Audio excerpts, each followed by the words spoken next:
کا جو کلام ہے وہ نعت کے زمرے میں نہیں آتا ہے۔ پاکستان نعت کونسل بچوں کو صرف بتا رہی ہے کہ صرف جب آقا علیہ الصلوۃ والسلام کی نعت پڑھنی ہے تو نعت ہی پڑھنی ہے۔ اگر اس کلام میں کوئی دعا کا شعر ہے، کوئی مناجات کا شعر ہے، کوئی منقبت کا شعر ہے تو اس کو چھوڑ دے، کیونکہ مقابلہ حسن نعت میں صرف نعت کاؤنٹ ہوگی۔ تو پاکستان نعت کونسل نے سب سے پہلا جو فوکس ہے وہ کلام پہ رکھا ہوا ہے۔ دوسرے نمبر پہ گانے کی طرز پر کلام بالکل قابل قبول نہیں ہے۔ جو اشعار گانے کی طرز پر ہوں گے ان کا کوئی نمبر نہیں ملے گا۔ آج کل آپ دیکھ رہے ہوں گے کہ میڈیا پہ ہمارا پورا میڈیا، الیکٹرانک میڈیا ہو، پرنٹ میڈیا ہو، یہ بکا ہوا ہے۔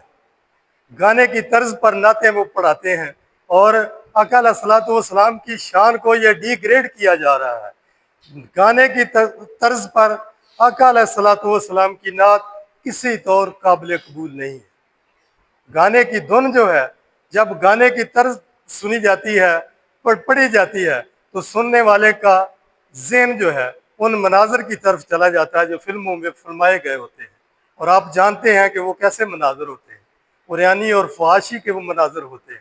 تو جب گانے کی طرز پر آپ نعت پڑھیں گے تو نہ صرف نعت پڑھنے والا بلکہ سننے والا بھی اسی زمرے میں آ جاتا ہے۔ اگر سننے والا اس کو بند کرے، کہے کہ آپ گانے کی طرز پر پڑھ رہے ہیں، تو پھر سننے والے کا نمبر شمار ہوگا، کیونکہ اس نے اس کو روکا ہے کہ آقا علیہ الصلوۃ والسلام کی آپ توہین کر رہے ہیں۔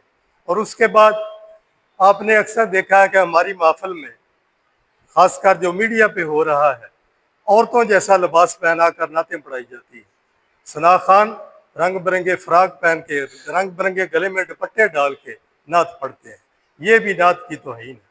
حضور صلی اللہ علیہ وسلم کی بے شمار احادیث ہیں، جو مرد عورت کے لباس کی مشابت کرے گا، جو عورت مرد کے لباس کی مشابت کرے گی، اللہ اور اس کے فرشتے اس پر لعنت بھیجتے ہیں۔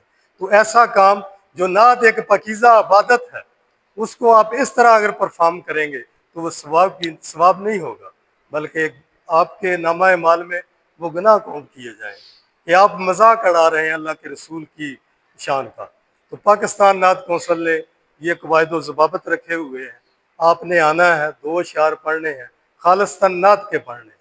میں پھر بتا دوں ایک دفعہ، ایسے اشعار جن میں حضور صلی اللہ علیہ وسلم کے اوصاف کا بیان ہو، آپ کے حسن و جمال کا بیان ہو، آپ کی صورت اور سیرت کا بیان ہو، آپ کے کمالات کا بیان ہو، آپ کے معجزات کا بیان ہو، آپ نے جو بنی نوع انسان پر احسان کیے ان کا بیان ہو، آپ کے اخلاق کریمانہ کی بات ہو، ایسے اشعار کو نعت کہتے ہیں۔ وہ اشعار کاؤنٹ ہوں گے۔ گانے کی طرز پر بالکل نعت جو پڑھے گا اس کو نمبر نہیں ملیں گے۔ اور لباس کے بارے میں یہ بچوں کا اس میں کوئی قصور نہیں ہے، یہ ہماری جو محفل ہوتی ہے نا، ان میں یہ بچے دیکھ کر اس کی کاپی کرتے ہیں، وہاں یہ سب کام ہوتا ہے کہ پتہ نہیں کیسے کیسے لباس پہنے ہوتے ہیں، چہرے پہ میک اپ، بڑے بڑے نامی گرامی جو نعت خوان ہیں، میک اپ کے بغیر وہ ساؤنڈ کے کیمرے کے سامنے نہیں آتے، میک اپ جب تک نہ ہو جائے پھر وہ کیمرے کے سامنے آتے ہیں، تو بچے دیکھ کر کاپی کرتے ہیں ان کی۔ تو پاکستان نعت کونسل ان باتوں کو ڈسکریج کرتی ہے۔ تو میں امید کرتا ہوں کہ بڑے سادہ الفاظ میں نے یہ سب کچھ بیان کیا ہے، آپ ان باتوں کو فالو کریں۔